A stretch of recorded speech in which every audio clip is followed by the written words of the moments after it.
Welcome back to Iacon, everyone, where we're discussing A Plague of Insecticons. We start off in a swamp in Bali, where people rarely travel due to legends of monsters terrorizing all who enter it. It's called the Demon Swamp. Well, despite that, some traders come in because they ain't afraid of no ghosts. Wrong franchise, gentlemen.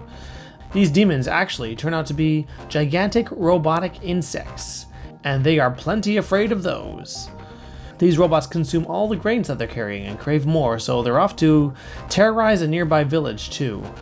And these aren't just any robots. They carry the symbol of the Decepticons. Dun, dun, dun!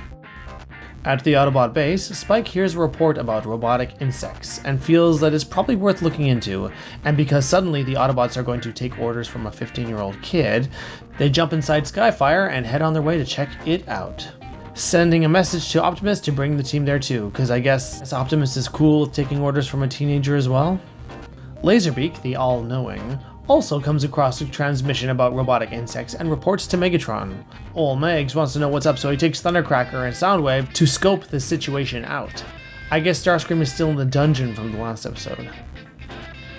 So, as you may have worked out, these insect Decepticons are called Insecticons.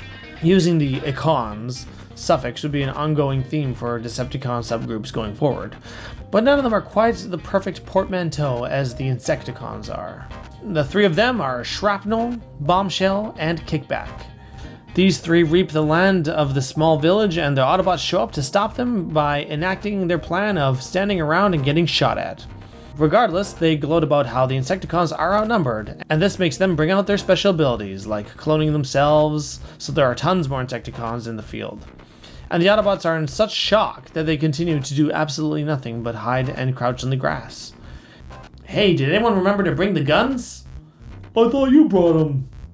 Oh man, I am so embarrassed for them. I haven't been this ashamed of the Autobots since they were duped by Megatron's master plan of hiding behind something and jumping out. This actually may be worse though. Well, at least Optimus is on his way with characters who are somewhat prepared for battle. There's a parade and they try to get around it by following Sideswipe, who's kind of dumb. He figures the best way around a crowd is to dig under the mountain, and for some reason everyone just follows. Even Prime for some reason. I need everybody to see how stupid he's being. It's the only way he'll learn. Joke's on you, Prime. No, he won't. Back to Iacon will return after these messages. We now return to Back to Iacon.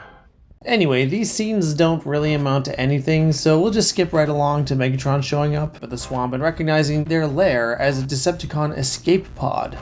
I'm not exactly sure what the implication is. If it was launched from the Nemesis before they boarded, or it was from some other mission.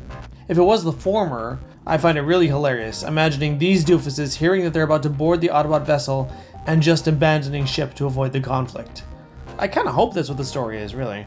So the Insecticons have been on Earth for quite a long time, and have evolved in a sense to survive in these insect forms. These beast modes, as it were.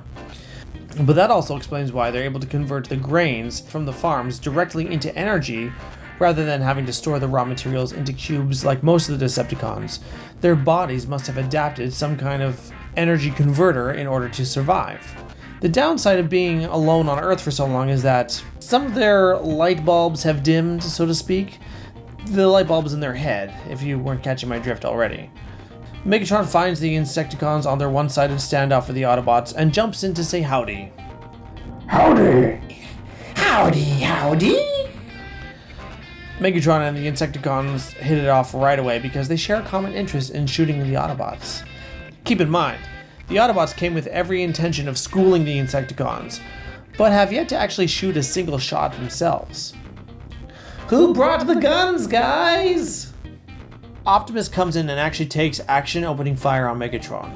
The Decepticons peace out and heads to an oil refinery nearby. The Autobots follow, so the usual. Megatron takes the clones and sends the primary Insecticons to fight off Skyfire, who's closing in. They start chewing on his wings. Wheeljack unveils that he can actually fly, but only kinda, and shoots some blasts to get the bugs off Skyfire. Then once he's up, he also realizes that he can't fly, and he gets knocked back down. I think they were trying to imply that he could just jump really high, but it's all very awkward. The Autobots really need more than one flyer. Maybe a whole team of them. I could get behind that. Shrapnel also unveils a superpower where he can take control of an Autobot's movements, so he zippy-zaps Sunstreaker and Sideswipe, and tries to get them to crash into the other Autobots. Look, I'm gonna get real with you. If those two cars crashed into Prime, they would shatter and he'd hardly be dented. I've actually been in a bus that was hit by a car. Like, I was in the seat that the car hit closest to, and the bus basically shook a bit, and the car was totaled. I'm guessing a semi is about as sturdy as a bus, so basically I'm saying that Shrapnel took control of the wrong characters if he actually wanted to get anything done. But it doesn't matter. Skyfire saves the day and everyone is fine, so whatever. The Insecticons give up and just go off to where Megatron is. They are hungry after all.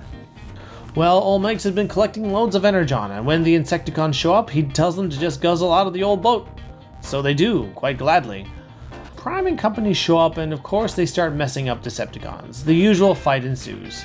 Skyfire knocks the Insecticons off the boat, and the oil starts spilling into the water. Oh, the poor fish! Ah. The inevitable happens, and Thundercracker blasts some Autobots, and of course everything catches fire. This kind of stuff we see in the age of climate change and just cringe at. Storm clouds approach, and next thing you know, Shrapnel has another special ability. He can channel lightning and shoot it and disable the Autobots. But Bumblebee, brave and stupid as he is, drives over to hit him and accepts his fate that he's going to die trying.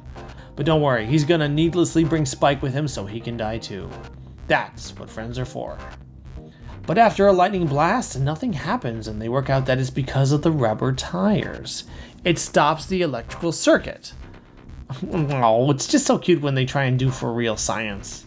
So the Autobots are able to beat the electrical charged Shrapnel just by being themselves. Turns out that the rubber was in them all along. Megatron and Optimus fight in the water, and somehow Optimus lifts a whole oil tanker and throws it onto Megatron. I'm having trouble believing that Optimus could actually lift a whole oil tanker and throw it, but maybe through Cybertronian science and density and blah blah blah, fine. But I am left scratching my head about what he could be standing on here. Gasp!